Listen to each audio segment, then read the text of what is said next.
നിലവിളിച്ചോടുന്നതിന് പകരം വെള്ളത്തിനടിയിലോട്ട് 4 വെടിയെങ്കിലും വെക്കാൻ സാധിച്ചു. ലൈസൻസ് ഉള്ളതും ഇല്ലാത്തതുമായിട്ട് 5-6 തോക്ക് ഞാൻ തന്നെ റെഡിയാക്കി തന്നിട്ടുണ്ടല്ലോ. ഇപ്പൊ കിടന്ന് വേളം വെച്ചിട്ട് എന്താ കാര്യം? തോക്ക് മരയിൽ വെച്ചിട്ടാണോ സാറേ നമ്മൾ ഇത്തിരി മദ്യം സേവിക്കുന്നത്? മാത്രമല്ല കുളത്തിന് അടിയിലൊരു മുതലേ ഉണ്ടാകുമെന്ന് നമ്മളും വിചാരിച്ചു. കുളത്തിൽ എവിടെ നാടോ മുതല? ഓ, കാറിനകത്ത് ആരോടോ ഉണ്ടായിരുന്നു പട്ടരെ? അതൊരു വിസ്മയായിട്ട് എനിക്ക് തോന്നിയത്. ശരിക്കും എന്റെ മുത്തച്ഛന്റെ അതേ ശബ്ദം. സത്യം പറയാലോ, ജനിച്ച ശേഷം ഇതുവരെ ഞാൻ ഇങ്ങനെ പേടിച്ചിട്ടില്ല. നേരാ, ഒരു SP ആണെന്ന കാര്യം കുറച്ചു നേരത്തേക്ക് ഞാനും മറന്നു. ബെസ്റ്റ് പോലീസും മുന്തിയ വക്കീലും. തല വെട്ടിയെടുത്ത് ആരെങ്കിലും കൊണ്ടു കൊടുത്താ ജീവനില്ലാത്ത തലയും വെച്ച് കോടതി വിലസും. നേരിട്ട് വന്നാലോ മുള്ളു. താനൊക്കെ SP ആണെന്ന് ആരാടോ പറഞ്ഞത്? റിട്ടയർ ചെയ്തിട്ട് കാലം എത്രേ? താനൊക്കെ ഇപ്പൊ ഒരു വേസ്റ്റാ. എന്നാലും ആന മെലിഞ്ഞ ആരെങ്കിലും തൊഴുത്ത് കിട്ടുമോ? ആന മെലിഞ്ഞാൽ തൊഴുത്തി കിട്ടില്ല, പക്ഷെ മെലിയുന്നത് ആനയായിരിക്കണം. താനൊക്കെ എന്നെ കൊണ്ടൊന്നും പറയിക്കണ്ട. സൂക്ഷിച്ചോ, ഇതൊരു ട്രാപ്പാ. തന്റെയൊക്കെ പുറകെ ആരോ ഉണ്ട്. എന്റെയൊക്കെ പുറകെ ആരെങ്കിലും ഉണ്ടെങ്കിലേ അതേ ആള് മറ്റു പലരുടെയും പുറകിൽ കാണും. കൊന്നിട്ട് എനിക്ക് ശീലമില്ല, കൊന്നവരെ സഹായിച്ചിട്ടേ ഉള്ളൂ. ആ കുളം വറ്റിക്കണം, കാറിൽ വന്നവനെ കണ്ടുപിടിക്കണം. തന്റെ ശത്രുക്കളുടെ ലിസ്റ്റ് എടുക്ക്. ഐജിയോട് പറഞ്ഞ എല്ലാത്തിനും പൊക്കാം പോരെ? അതിപ്പോ ശത്രുക്കളുടെ ലിസ്റ്റ് എടുക്കാന്ന് പറഞ്ഞ IG കഷ്ടപ്പെടും. ജനിച്ച അന്ന് മുതൽ ഇന്ന് വരെ ഇടപെട്ടോരെല്ലാവരും എന്റെ ശത്രുക്കളാ. അതിലൊരു ആശ്രയമുള്ളത് ദേ ഇപ്പൊ ജോർജ് സാറാ. ആരാ എപ്പോഴാ മാറാന്ന് പറയാൻ പറ്റില്ലല്ലോ. നമ്മുടെയൊക്കെ ജീവിതം അങ്ങനെയായി പോയില്ലേ മുരുക?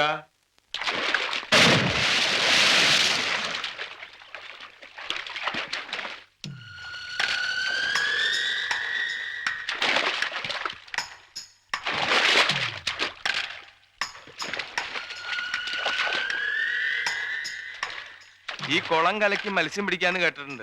ഇത് കലക്കിയാവൻ പൊന്തുവോ? അടിയിൽ മുഴുവൻ പായല, ഇതിൽ ആരുമില്ല. കയറിപ്പോര്.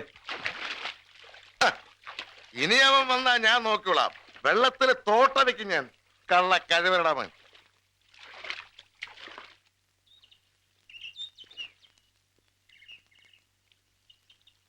ഒന്നും നിന്നേ. അതെ, ഇന്നലെ ഇതിനകത്ത് ഒരു ഫുൾ ബോട്ടിൽ മുങ്ങി പോയിട്ടുണ്ട്. അടപ്പ് നല്ലോണം മുറുക്കിയിട്ടുണ്ട്. വെള്ളം കയറിയിട്ടുണ്ടാവില്ല. അങ്ങനെ വല്ലതും കാലുമ തടഞ്ഞോ? ഇല്ല. വേണ്ട.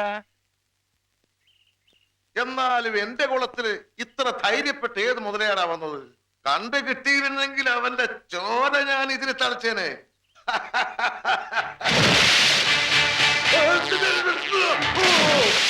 അവനോടെ വന്നോളും. SP മുതലയെ പിടിക്കാറിങ്ങിയത് അവന്റെ അമ്മയുടെ ഒരു മുതല. സത്യമായിട്ടും SP-യുടെ അമ്മ ഒരു മുതലയായിരുന്നു. താൻ പോടോ. ഞാൻ വെറുതെ പറയണതല്ല. അമ്മയും മോനും കൂടി സ്വത്തടിച്ചെടുക്കാൻ വേണ്ടി കാർന്നൂർക്ക് വിഷം കൊടുത്ത് കൊന്നതല്ലേ? കേസ് ഞാനല്ലേ വാദിച്ച് ജയിച്ച ജോർജ് സാറേ. അപ്പൊ താൻ മുതലേക്കാളും കഷ്ടാണല്ലോടോ. ആ, അങ്ങനെ നോക്കുമ്പോ ജോർജ് സാറോ, സാറിന് ചേരുന്ന ഒറ്റ വാക്കേ മലയാള ഡിക്ഷണറിയിലുള്ളൂ: സുന്ദര കാലമാടൻ. ഇത്രയും സൗന്ദര്യവും മുഖശ്രീയുള്ള കാലമാടൻ നമ്മുടെ രാഷ്ട്രീയത്തിലില്ല.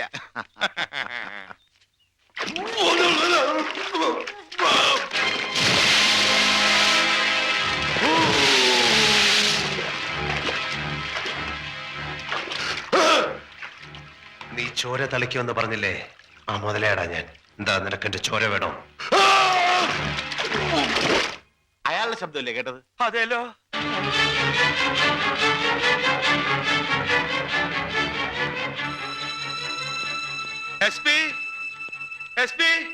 SP കാണാനില്ല.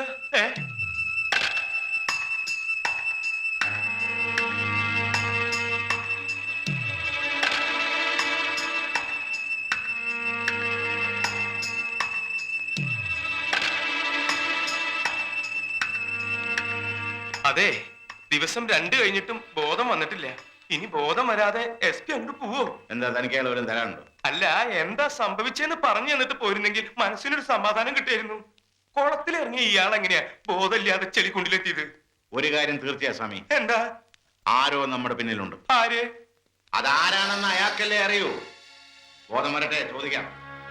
ഇനിയിപ്പോ ബോധം വന്നില്ലെങ്കിലോ?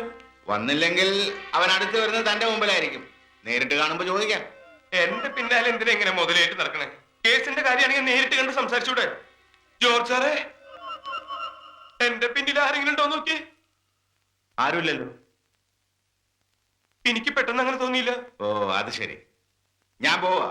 താനൊരു കാര്യം ചെയ്യും, അയാൾക്ക് ബോധം വരുമ്പോ ഞാൻ വന്ന് പോയെന്ന് പറഞ്ഞേക്ക്.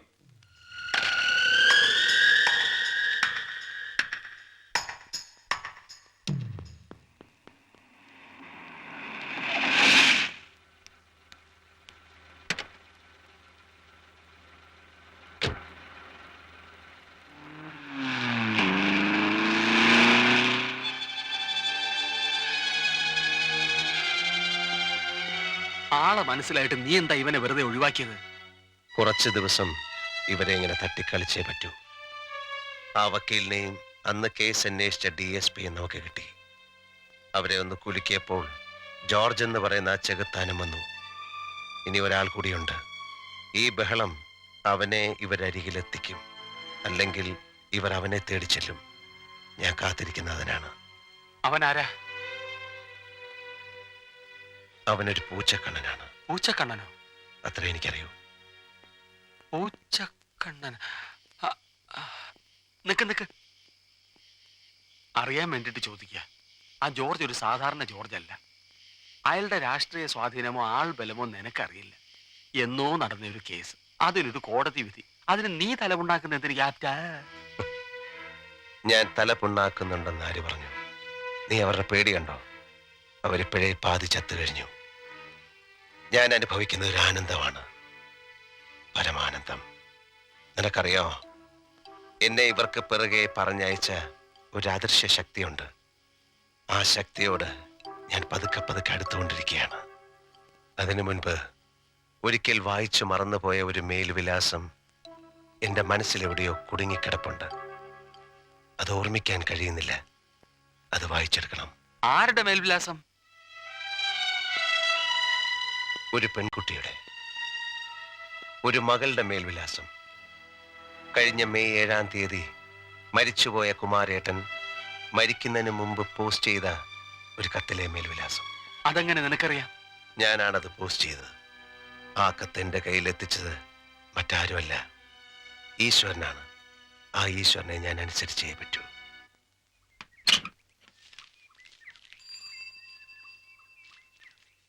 സദാശിവോ? ആ, ശേഖരൻ മാഷയുടെ മോനല്ലേ? അല്ലല്ലോ, രാമൻകുട്ടി മേനോന്റെ മോനാ. അതെന്നെ വലിയ പറമ്പിലെ രാമൻകുട്ടി മേനോൻ. അല്ല, കോഴിപ്പറമ്പിലെ. അതെ, രണ്ടും പറമ്പ് തന്നെയാണല്ലോ. സദാശിവൻ അല്ലേ പേര്? അതെ. ആ, എന്തിനാ ഏതിനാന്ന് ചോദിക്കരുത്. ഒരാൾക്ക് സദാശിവനെ കൊണ്ട് ഒരു അത്യാവശ്യ കാര്യം സാധിക്കാനുണ്ട്. എഴുത്തൊക്കെ എടുത്തല്ലോ. ഒന്നിങ്ങോട്ട് വന്നേ, പോട്ടേക്ക. പറഞ്ഞു വന്നപ്പോഴേ നമ്മുടെ സ്വന്തം ആളാ. ഞാൻ കുട്ടിയാസൻ. ചോദിച്ചോ. സദാശിവനല്ലേ ആ പെട്ടിന്ന് സ്ഥിരമായിട്ട് കത്തുകൾ എടുക്കാറ്? അതെ.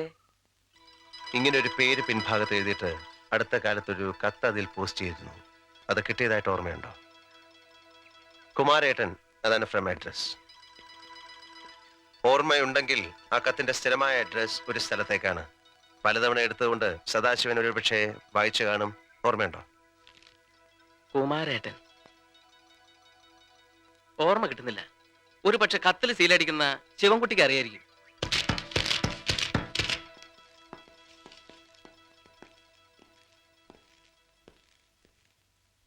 അല്ല, സീലടിക്കുന്നുണ്ടെന്ന് വെച്ച് ശിവൻകുട്ടി ഈ ഫ്രം അഡ്രസ് കാണണമെന്നില്ലല്ലോ. ഇവിടെ നയിക്കുന്ന കത്തായതുകൊണ്ട് അയാൾ മുൻവശത്തെ അഡ്രസ്സിലല്ലേ സീലടിക്കൂ ക്യാപ്റ്റാ. അച്ഛാ, അച്ഛാ. മാത്രമല്ല ഈ കത്ത് ആ പെട്ടി തന്നെ എപ്പോഴും പോസ്റ്റ് ചെയ്യണമെന്നില്ലല്ലോ. അതെ. ആ, പിന്നെ ഒരു വഴിയുണ്ട്. കത്തിന്റെ ഫ്രം അഡ്രസ് സീലടിക്കുന്നത് അത് കിട്ടുന്ന പോസ്റ്റ് ഓഫീസിലാണ്. ഈ വിലാസം ഒരുപക്ഷെ അവിടുത്തെ പോസ്റ്റ്മാൻ അറിയാൻ പറ്റും. അവിടെ അന്വേഷിച്ചാൽ അഡ്രസ് ഏതാണെന്ന് മനസ്സിലാക്കാൻ പറ്റും. ഇപ്പൊ നീ പറഞ്ഞത് ബുദ്ധിമോശം. ഈ മേൽവിലാസം അറിയാമെങ്കിലേ പിന്നെ എന്തിനാണ് ആ പോസ്റ്റ് ഓഫീസ് തപ്പുന്നത്? കഴുത, കഴുത. എന്നെ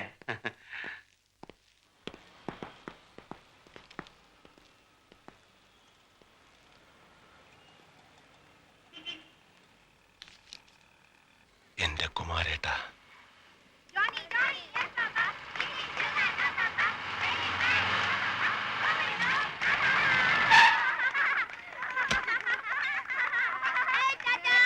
Jessy Moses convent. Jessie Moses convent അല്ലടാ, ഹോളി ഏഞ്ചൽസ് കോൺവെന്റ്.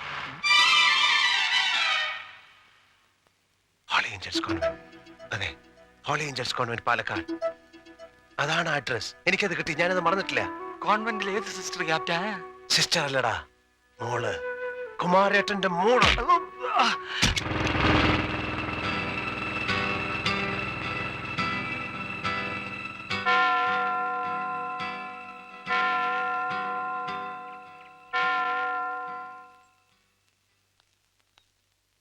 ആരാ ആരെയാ കുട്ടികളെ കാണേണ്ടത്? ഇത് തന്നെയല്ലേ ഹോളി ഏഞ്ചൽസ് കോൺവെന്റ്?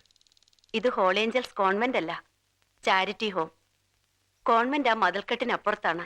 അത് ശരി, അത് കോൺവെന്റ്, ഇത് ചാരിറ്റി. അതെ. രണ്ടിനും കൂടെ രണ്ടമ്മയാണോ അതോ ഒരമ്മയാണോ? ഒരമ്മേ ഉള്ളൂ.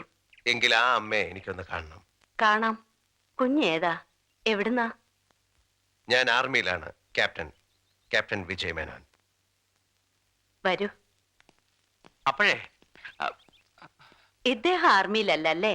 ഏയ് ആർമി നമുക്ക് പറ്റൂല. ഞാൻ വെറും ഒരു പാവം ജിന്നാണ് സിസ്റ്ററെ. സിസ്റ്റർ അല്ല, മദർ, അമ്മ, അങ്ങനെ വിളിക്കണം. സോറി.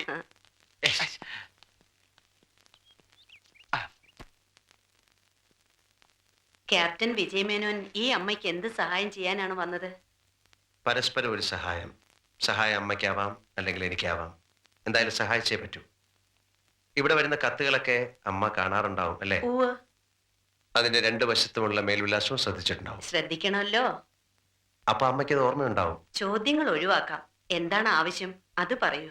അങ്ങനെയാണെങ്കിൽ ഇവിടെ വരുന്ന കത്തുകളിൽ ഒരു മനോഹരമായ കത്തുണ്ട്. അതിന്റെ പിറകിൽ ഇങ്ങനെ ഒരു പേര് എഴുതിയിരിക്കും.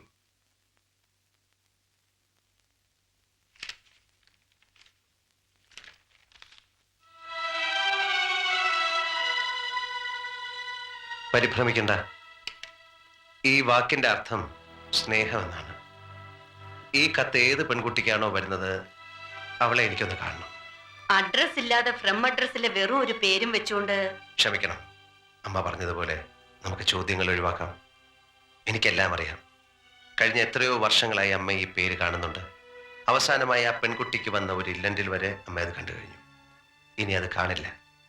ഞാൻ ആരാണെന്നോ എന്റെ സത്യം എന്താണെന്നോ നിങ്ങളോട് വന്ന് വെളിപ്പെടുത്താൻ ഈ കുമാരേട്ടൻ ഇനി ജീവിച്ചിരിപ്പില്ല. അദ്ദേഹം മരിച്ചുപോയി. എന്റെ മടിയിൽ കിടന്ന് മരിച്ചുപോയി.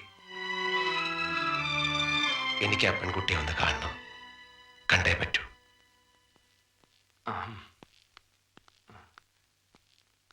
ആരാ? ഞാൻ കുട്ടി ഹസൻ. നിങ്ങളുടെ അമ്മയെ കാണാൻ എന്റെ ഒരു സുഹൃത്തിനോടൊപ്പം വന്നാ. എന്റെ അമ്മയെ കാണാനോ? എന്റെ അമ്മയെ കാണാൻ ഇവിടെ എന്തിനാ വരുന്നത്? അമ്മ അങ്ങ് വീട്ടിലാ. അമ്മയെ പരിചയമുണ്ടോ? ആ അമ്മയല്ലേ സിസ്റ്ററെ, ഇവിടുത്തെ അമ്മ. മദർ എന്ന് വിളിച്ചപ്പോ അമ്മയെന്ന് വിളിക്കാൻ പറഞ്ഞു. അമ്മയെന്ന് ഇവിടെ പറഞ്ഞപ്പോ ആകെ ഗുലുമാലുമായി. ഞങ്ങൾക്കിപ്പോ നിസ്കാര നേര. അതിന് പറ്റിയൊരു സ്ഥലം അന്വേഷിക്കായിരുന്നു. അവിടെയാണ് പ്രാർത്ഥനാ മുറി. ആ സിസ്റ്ററെ, നിങ്ങളുടെ പ്രാർത്ഥനാ മുറിയില് ഒരു മുസ്ലിം നിസ്കരിച്ചു എന്ന് വെച്ച് നാളെ ഒരു സാമൂഹ്യ പ്രശ്നമാവോ? എന്ത് പ്രശ്നം? പ്രശ്നമൊക്കെ വിശ്വാസം ഇല്ലാത്തവരുണ്ടാക്കുന്നല്ലേ. നിങ്ങൾ ധൈര്യമായിട്ട് പൊയ്ക്കോളൂ. ഇവിടെ നിന്നോളൂ. ഞാൻ അവളെ കൂട്ടിക്കൊണ്ടുവരാം. പ്ലീസ്. ഞാൻ പറഞ്ഞത് ഓർമ്മയുണ്ടല്ലോ, കുമാരേട്ടൻ മരിച്ച കാര്യം. ഇല്ല, ഞാൻ പറയില്ല. എന്ത് പറയണമെന്ന് നിങ്ങൾക്ക് തീരുമാനിക്കാം. എന്നാലും ഒരു റിക്വസ്റ്റ് ഉണ്ട്. അവളെ കരയിക്കരുത്. ഞങ്ങൾ ഒരിക്കലും അവളെ കരയിച്ചിട്ടില്ല.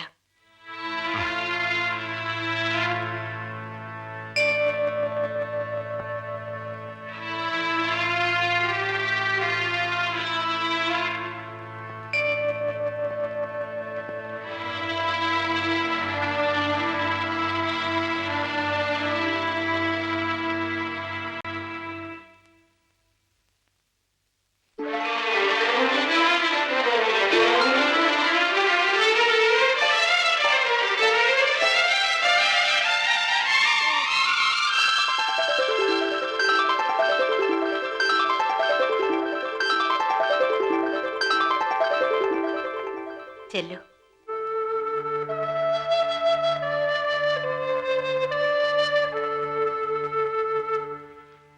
അച്ഛൻ അയച്ച ആളാണെന്ന് മദർ പറഞ്ഞു. എന്തേ അച്ഛൻ വരാത്തെ? അച്ഛാന്നാണ് മോള് വിളിക്കാറ്. ആ, പിന്നെ കത്തില് അച്ഛൻ എഴുതുന്ന കത്തൊക്കെ വായിക്കാറുണ്ടോ? എഴുതുന്ന കത്തുകളിലൊക്കെ കുമാരേട്ടൻ എഴുതുന്നത് അച്ഛനൊരു ശീല. ദൈവം വരെ അച്ഛനെ കുമാരേട്ടൻ അത്ര വിളിക്കാറ്. എന്താ മോളുടെ പേര്? ഗംഗ എന്നാണ് അച്ഛൻ തന്ന പേര്. ഇവിടുത്തെ പേര് മേരി. മദർ ഇട്ടതാ. രണ്ടും നല്ല പേരാണ്. എന്നാലും മോളേന്ന് വിളിക്കുന്നതല്ലേ കൂടുതൽ ഇഷ്ടം. കുമാരേട്ടൻ എനിക്ക് അച്ഛൻ തന്നെ. വരാൻ സാധിക്കാത്തതിന്റെ ദേഷ്യം തോന്നരുതെന്ന് മോളോട് പറയാൻ പറഞ്ഞു. എപ്പോഴും യാത്രയാണെന്നും പറഞ്ഞ് കത്തെഴുതാൻ വിലാസം തരാറേ ഇല്ല. സത്യം പറഞ്ഞാൽ എനിക്ക് അച്ഛനോട് ദേഷ്യ. പക്ഷേ കാണുമ്പോ അതൊക്കെ ഞാൻ മറക്കും. അറിയാം. അച്ഛൻ തന്നെ അതൊക്കെ എന്നോട് പറഞ്ഞിട്ടുണ്ട്. അച്ഛൻ വന്നില്ലെങ്കിലും ഈ ഏട്ടൻ ഇനി എന്നും കാണാൻ വരും. ഞാൻ വരുന്നതും അച്ഛൻ വരുന്നതും ഒരുപോലെയല്ലേ മോളെ? എന്താ ഇത്? അച്ഛൻ പറഞ്ഞയച്ച ഒരാൾ കാണാൻ വരുമ്പോ കരയാ. അച്ഛനോട് വരാൻ പറയോ? പറയാം, തീർച്ചയായിട്ടും പറയാം. ഒരു കാര്യം എന്നോട് പ്രത്യേകം പറഞ്ഞാ വിട്ടിരിക്കുന്നത്. എൻ്റെ മോൾക്ക് പരീക്ഷ തുടങ്ങാറായി. അവളെ അനുഗ്രഹിച്ചിട്ടേ വരാൻ പാടുള്ളൂ, ഇല്ലെങ്കിൽ തല്ല് കിട്ടുമെന്നൊക്കെ. ഞാൻ മോളെ ഒന്ന് അനുഗ്രഹിക്കട്ടെ ഒരു സന്തോഷത്തിന്.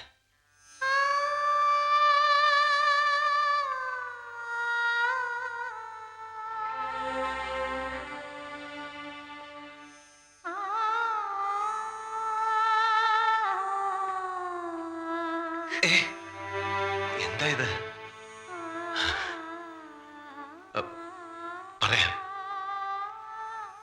മോളെ കണ്ടു എന്ന് അച്ഛനോട് പറയാം.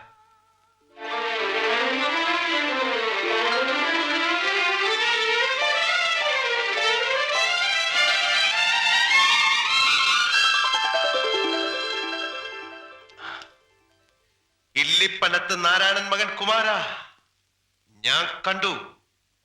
നിന്റെ കള്ളത്തരം ഞാൻ കണ്ടുപിടിച്ചു. നിന്റെ മകളെ ഞാൻ കണ്ടു. You are an innocent idiot, simple rascal.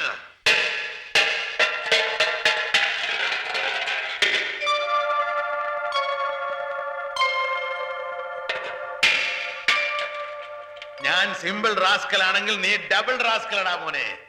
ഇവിടെ നീ എത്തുമെന്ന് എനിക്ക് ഉറപ്പുണ്ടായിരുന്നു. എത്തിയില്ലേ? You bloody soldier.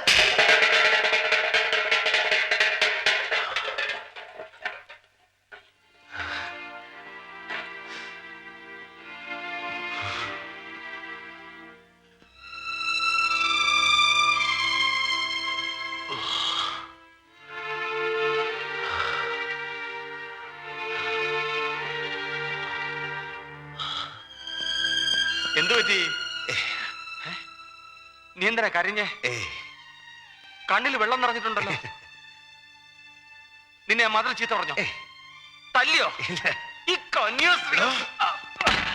ബഹളം വെച്ച കൊന്നുകളെ ഞാൻ കണ്ടടാ. ആരെ? കുമാരേട്ടന്റെ മോളെ കണ്ണു നിറച്ച് കണ്ടടാ. ഞാൻ എന്താ ആഗ്രഹിച്ചോ അത് സാധിച്ചു. ഇനി ഒരിക്കൽ കൂടി നമുക്ക് ഇവിടെ വരണം. അതിനു മുമ്പ് എനിക്ക് ചില തീർക്കാനുണ്ട്. എന്ത് തീർക്കാനുണ്ട്? ഒരേകാംഗ കോടതി. ശത്രുവിനോട് അശേഷം കരുണ കാണിക്കാത്ത ഒരേകാംഗ കോടതി. It will be a court martial in all respect. ഞാൻ അവരെ എന്റെ മുമ്പിൽ നഗ്നരാക്കി നിർത്തും. There I will declare my judgment. ഈ ഞാൻ Captain Vijay Menon, the respected soldier from the Indian Army.